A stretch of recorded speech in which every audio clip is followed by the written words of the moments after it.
जय जगदंब. मी सौ शीलाताई दत्तात्रय शेटे, श्री रेणुका माता मंदिर परभणी येथील संस्थापक असून आपल्या परभणी शहरामध्ये व श्री रेणुका माता मंदिर येथे दिनांक 27ला चोरी झाली, 28ला पण झाली.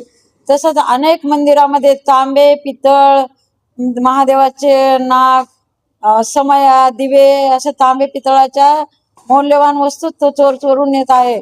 व इथं पहिल्यांदा दोनदा चोऱ्या झाल्या. दोनदा झाल्यानंतर तिसऱ्यांदा आणखीन श्री रेणुका माता मंदिर येथे चोरी करायला आला असताना मी त्याला रंगे हात पकडले. रंगे हात पकडून त्याला असं पकडलं असताना त्यानं माझे दोन्ही बोट मोडले, जेणेकरून त्याला मी सोडावं, पण मी सोडलं नाही. व दुसरे माणसं येऊन त्यांनी पण धरलं, भक्तांनी होते, धरून त्याला पोलीस स्टेशन मध्ये नेलं. पोलीस स्टेशन मध्ये नेलं तर फक्त त्याच्यावर तातूर बातूर 107ची कारवाई करून त्याला सोडून देण्यात आलं.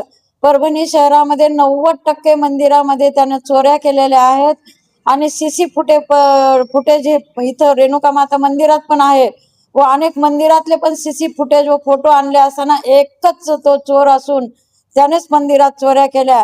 तरी पोलीस प्रशासन हे धार्मिक स्थळावर मंदिरामध्ये इतक्या भयानक लाखो रुपयाच्या चोऱ्या व्हायल्यात, पण हे काही लक्ष देत नाहीत. त्याकरिता मी दिनांक 3 पासून आमरण उपोषणला पोलीस प्रशासनाच्या विरोधात बसणार आहे.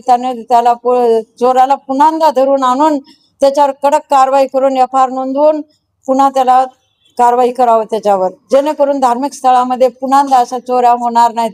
परभणी शहरातच नाही तर महाराष्ट्रामध्ये अनेक ठिकाणी त्याने चोऱ्या केल्या आणि तो जो चोर आहे ते एकच चोर आहे.